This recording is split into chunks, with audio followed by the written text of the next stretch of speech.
Hello YouTubers, Alaska Prepper here. I wanted to do a quick article here about the SWIFT system. Not sure how many people know what the SWIFT system is or what the consequences are if most of the countries in the world as a whole stopped using it. So I ran across this article here. I think it was yesterday. It's a few days old. It's about 3 or 4 days old, but it's very relevant. And it says Germany calls for global payment system independent of the US. And what do they mean by that? Option as to whether or not to use the SWIFT system. Okay, and I wanted to kind of give you guys a brief explanation of what the SWIFT system is. There is a very easy way to understand what the SWIFT system is.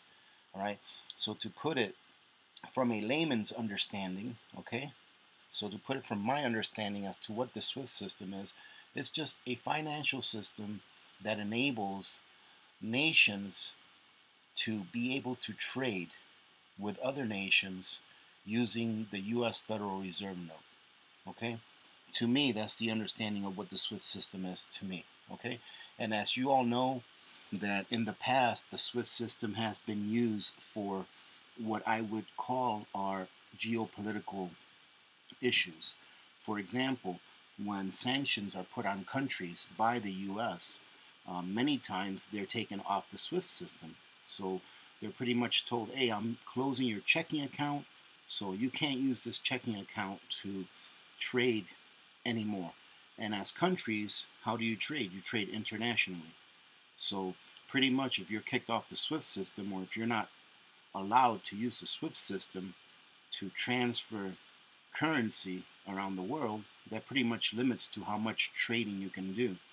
All right, so this is one thing that's been used in the past as a geopolitical tool. For example, it was used in Venezuela a few years back. That's part of their sanctions. It's been used on Iran.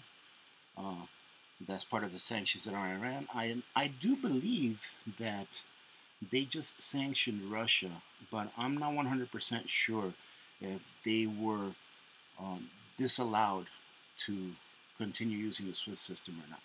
But I do know that there's been a lot of sanctions on Russia.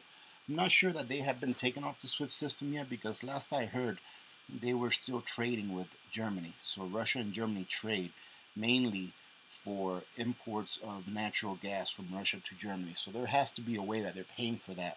So I'm assuming that they're still using the SWIFT system to pay for that. So just real quick to give you like somewhat of a more educated definition of what the SWIFT system is, I'm going to read this really short article. Okay, so here we go. SWIFT is an acronym that is often bandied about the world of financial transactions. But what exactly does it mean, and how does it affect you? SWIFT stands for the Society of Worldwide International Financial Telecommunications. Okay? It's an organization that was founded in Brussels in 1973 to establish some common processes and standards for financial transactions.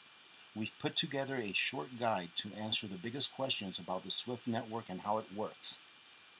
What is the SWIFT network? Banks around the world needed a consistent, universal way to get money from one country to another. The SWIFT network became that answer. SWIFT provides a secure network that allows more than 10,000 financial institutions in 212 different countries to send and receive information about financial transactions to each other. Before the SWIFT network was put in place, banks and financial institutions relied on a system called telex to make money transfers. Telex was slow, and the payment system lacked the security necessary for a time when technology was making rapid progress. Keep that in mind, because I'm going to make a quick point here probably towards the end of this video, saying that telex was replaced by the SWIFT system in part because telex was really slow and the SWIFT system is a lot faster than telex. Okay, who uses the SWIFT network?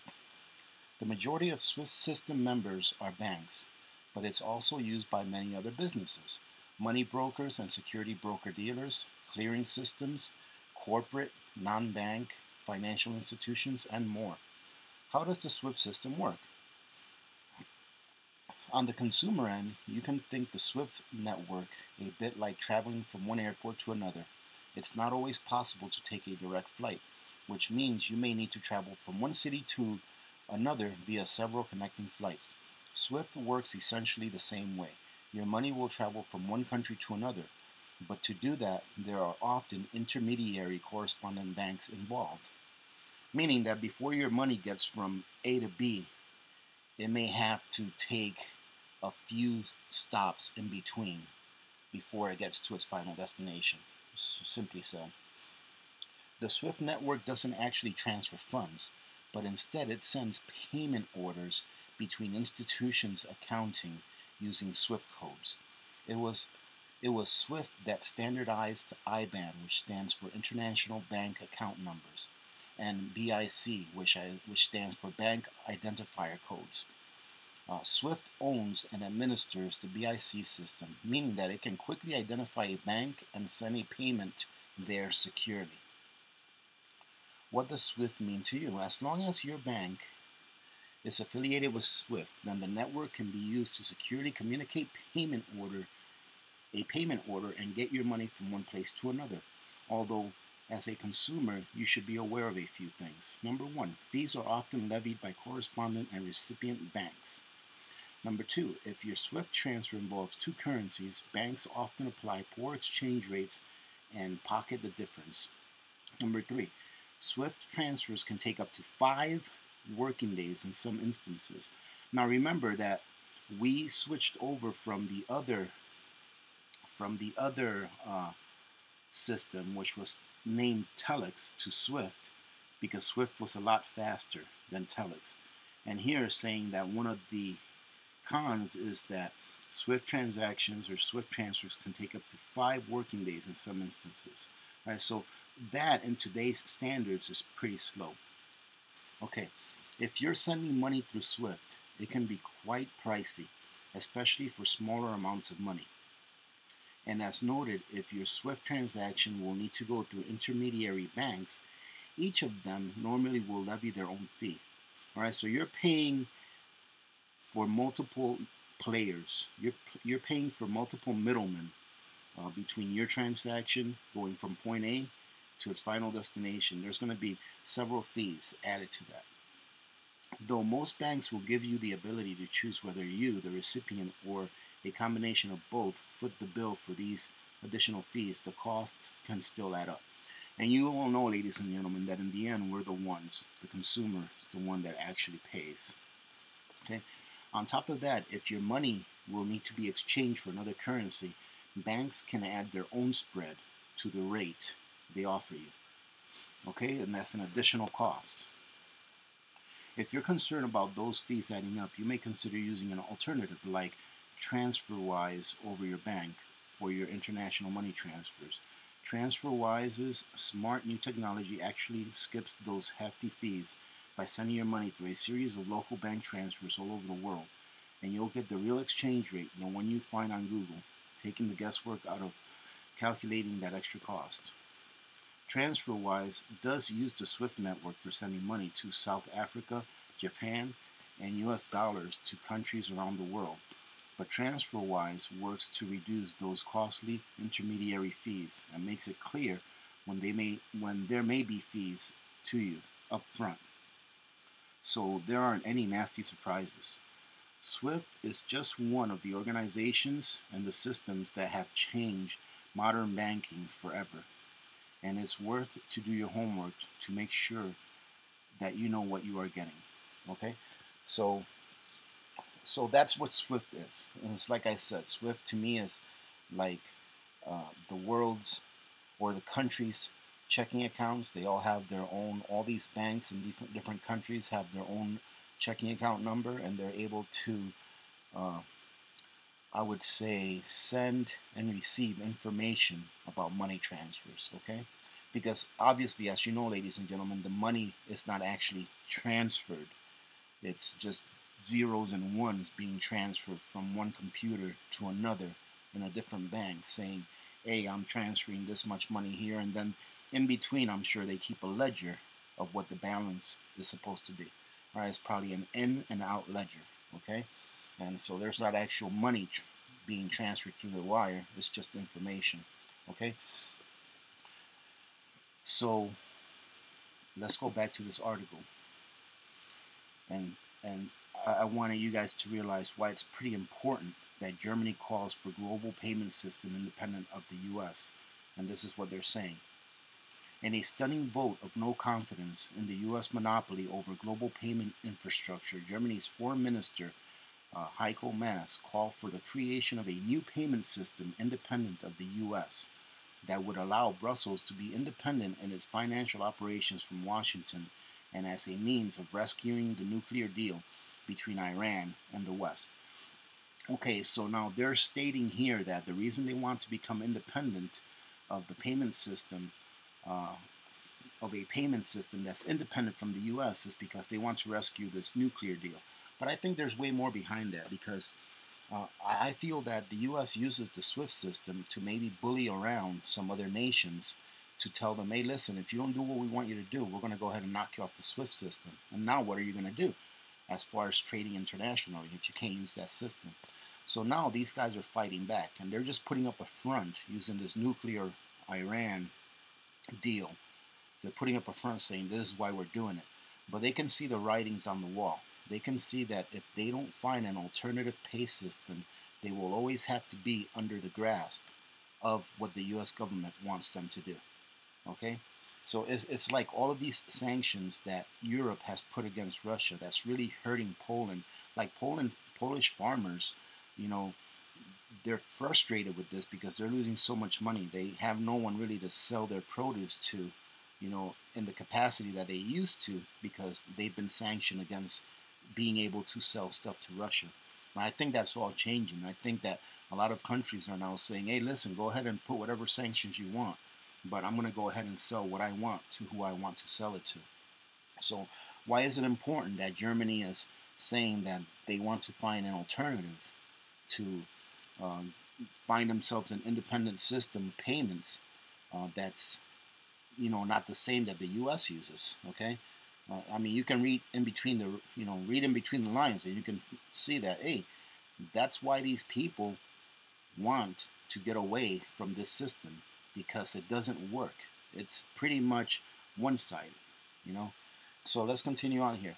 Writing in the German daily newspaper, I'll say, Maas said Europe should not allow the U.S. to act over our heads and at our expense.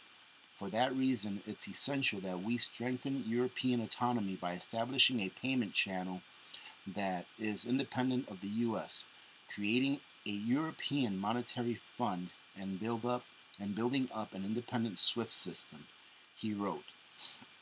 Okay, so here's the real truth.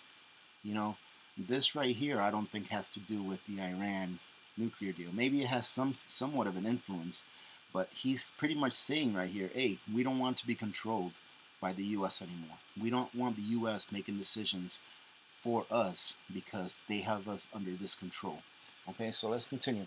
Maas said it was vital for Europe to stick with the Iran deal. Every day the agreement continues to exist is better than the highly explosive... Oh, no. Uh-oh, I lost my connection, ladies and gentlemen. Okay. Well, it looks like I lost my internet connection. Well, let's see, maybe it's back. No, it looks like I lost my internet connection, ladies and gentlemen, but you get the gist of it. Oh, it looks like it's coming back here. I have very shady internet here, so I should have just screenshot that page. So ladies and gentlemen, that's what I was getting at with this here, is that now in the mainstream you are seeing articles and hearing about other countries that want to get away from the payment system, from the international payment system that uses the U.S. Federal Reserve note. Okay, and that is very significant. I'm not going to finish reading this article. I'll go ahead and post these links if you guys want to take a look at it. Okay, so yeah, that's my point. These countries are getting away from using the same systems that the U.S. uses to transfer money around the world.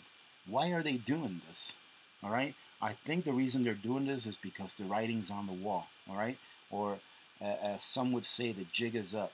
You know, they are tired of being bullied around by someone telling them what they can and what they can't do and not giving them a choice. It's just like us here in the US, if you look at it this way. I live in Alaska, right? But then we have to abide by some rules slash laws that are created by people that live 4,500 miles away or 4,000 miles away, whatever it is. These people don't even live here. They don't even know what living here is like. But they can say, yeah, this is how many parts per million of particles there can be in the air during the wintertime, so you guys can't run your wood stoves anymore. Okay, there you go. So now it's law now, right? Now we have to do what these guys sitting behind a desk 4,000 miles away say we have to do. Just because they have a pen and they have a piece of paper with some writing on it. Now it's law. Now we have to do it. So it's the same thing internationally. These countries are getting tired of being told what they can and cannot do under the threat of being pulled off a system that is vital to their economy because they need to be able to trade. So that is what's happening. And I'll leave it off with this. I know that a lot of people won't agree with this, but and I don't bring this up a lot. But oh, hey, look at this, ladies and gentlemen. Make sure you get some of this right here. Right? Make sure you get some of this. It doesn't matter who you buy it from. Right? Make sure you get some of this because it's being pretty much given away nowadays. Right? So what I was getting at also with the SWIFT system, where they're saying that the SWIFT system takes, you know, a long time, all of the cons of the SWIFT system and why they replaced the old system with the SWIFT system. So now you can probably see that a lot of the problems that the old system, Telex, had in comparison to the SWIFT system are the same problems that the SWIFT system has now. So if you take technology nowadays for money to get from A to B or from A to wherever it is going to its final destination, it has to make so many stops. And it has to, and every time it makes a stop at a bank, somebody takes a chunk of it as their fee. Okay? It takes a lot of time for it to happen. All right? It's out of your control. All right? Exchange rates, you know, can be manipulated by banks so that they can make more of a profit when they change your money to whatever currency it needed to be changed to. Ladies and gentlemen, I'm going to say this, and I'm not going to advocate it. Okay, I'm not going to advocate this. I'm just going to make a statement, and you can agree or disagree with me. It's fine. Okay, it's really what I like. But for those of you that think that cryptography or cryptocurrencies are not the future, I think you ought to really look into it a bit more, because cryptocurrencies, i.e. the blockchain, is going to solve all of these problems. It's going to take the middleman out of the way. Okay, it's not going to take 5 days for monies to be transferred from point A to point B. It's going to be done within a minute. You're going to be able to transfer wealth over the internet within a minute. All right, with almost zero fee. Okay, with almost zero fee. I think right now, if you do a Bitcoin transfer, if you transfer your Bitcoin from one account to another, I think it's coming down to like less than a penny for the transaction. And it depends on how much it costs. But I saw an article somewhere here about a week or two ago that somebody just made a multi-million-dollar Bitcoin transaction for like 1/8 of 1 penny. So that's where I'm getting at, is that cryptocurrencies, cryptography, the blockchain is going to be the future. Okay, so those of us that have not embraced this technology, we should at least become familiar with it, because we are going to end up having to use it anyways in the future. And when I say the future, in my opinion, I would say probably within the next 10 years, cryptocurrencies slash blockchain is going to be a household name, because people are going to be using it out of necessity, not out of like or dislike. And when you really think about it, we already exist on a monetary cryptocurrency. The U.S. Federal Reserve note is a cryptocurrency. How many of you actually interact with pure cash all the time? All right? And it can't be that much. And some people do. I love interacting with cash. I hate using the card, all right, the debit card. or a credit card. I don't like using that. I like cash, and I do that often. All right. Every payday, I usually take my allowance and my wife's allowance out in cash. Okay. So, but we do live in a cryptocurrency world now. It's just 100% centralized, all right, by one institution, which is the Federal Reserve. Okay. So we do live in a cryptocurrency world. And the reason is I'll explain to you my thought of why we live in a cryptocurrency world. Is because when value is transferred from you to anyone, it's done electronically. It's done with a card most of the time. In the United States, there's over, I believe there's about $8 trillion of liquid money supply in the U.S. I think it's called the M1.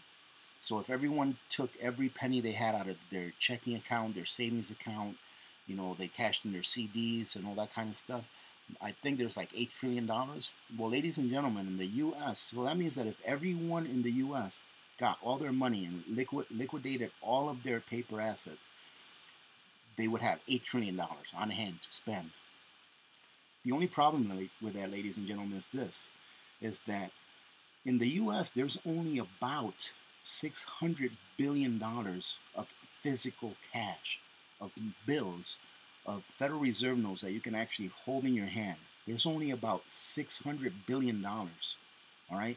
Whereas there's over $8 trillion of digital money. So we already act and exchange in a cryptocurrency. There's just a very small percentage of that is in actual physical dollars. All right. So for those of you that think that we don't already exchange value electronically, think about what I just said. Okay. And like I said, I'm not advocating anything. I'm not trying to sell you on purchasing any of these things, but at least look into it, because through my eyes, the blockchain slash cryptocurrencies is the same thing as the internet was back in 1994. All right. Nobody knew what it was, but it changed everything. Okay. And let me just throw this one out there real quick. For those of you that say, well, cryptocurrencies are no good because you can't hold them, you can't eat them, you can't really hold the dollar. And if you do have one of those $600 billion, you know, in a note form, you really can't eat that either. Okay. That's number one. These are some of the things that I hear people say, you know, when they are trying to say that cryptocurrencies are no good and that they're going nowhere. Okay. And then the other really good, and it is actually a really good, you know, discussion to have, is, well, what happens if the lights go out? What happens if we have an EMP? What happens if we have a coronal mass ejection? Ladies and gentlemen, if we had a worldwide coronal mass ejection that affected the whole world and we blacked out and we had no, and the grid was taken out, if we have an EMP where the grid is taken out on a systematic basis, right? Not just in one town or one state, but if the entire country lost power, you know, for a long period of time, or if we had a coronal mass ejection from the sun that took out the grid for the whole world, ladies and gentlemen, gold, silver, cash, cryptocurrencies, any of those things would be the very last of your worries. Okay? You better hope that if something like that does happen, that you have food, water, shelter, okay, warmth, that you have your second B of prepping, which is which is Band-Aids. Okay, make sure you have your medical stuff in order. Make sure, definitely you're going to want to make sure you have your third B of prepping, which is bullets, or i.e. self-defense. Okay, have at least those three things ready. Okay, so the people that use the argument of, well, what if the internet gets knocked out? Well, if the internet gets knocked out, we're going back to a third world status. If we're lucky, we'll probably go back 50 to 100 years in time as far as our living standards go, right? And a lot of people will lose their lives if the internet just went out, or if electricity just went out. Same thing. So just for those of you that maybe wanted to make that assumption that, yeah, if this were to happen, what good are they? Well, there are things that are more important than others. I find that in the high-speed technology world that we live in, that cryptocurrencies, i.e. the blockchain, will be the next really big thing, right? So like I said, I'm not advocating that you buy any, but I'm advocating that you do learn about them and at least download a free wallet. You know, download yourselves a free wallet and see how it works, and maybe buy $10 worth of anything that you want, and send it back and forth and see how it works. That way you can see, because like I said, in the future, that's what we're going to be using, in my mind at least. But then again, I could be wrong. All right, I would love to hear you guys' comments on this. I'm going to take off now because it's early in the morning and I'm getting ready to go to work. I hope you guys had a great weekend. I hope that you enjoyed this video. If you did, please feel free to give it a thumbs up and share, and keep on reaching people and keep on teaching, and do it all over again, ladies and gentlemen. That's what it's all about. Okay, like I said, I hope you guys have a great week. I do have a couple of videos that I have to put out. I just haven't had the time to get to them, but I will be putting them out hopefully sometime this week. Okay, I'm in the process of working on my last deck build of the year. It's a pretty important small deck that I'm building on the other side of the house. That's pretty necessary for me to have there. It has to do with where I keep my fuel storage and all that kind of stuff. So I'm trying to get that out of the way, and I still have a lot of siding left to do, you know, on the other half of my house. So I was waiting to finish for the deck to get done, both decks that I was building, me and my son were building this summer, so we can finish the siding, and it looks like we'll be able to finish doing that this year before winter hits. All right, ladies and gentlemen, having said that, remember to be good to each other. When good people do good things happen. Remember to reach one, teach one, and repeat. If we all did this, the world would be a better place, and you know that it will be a better place. Many blessings to all of you and your families. I hope that you have a great week ahead. All right, make sure you guys are safe and take care of each other. This is Alaska Prepper, and I'm out.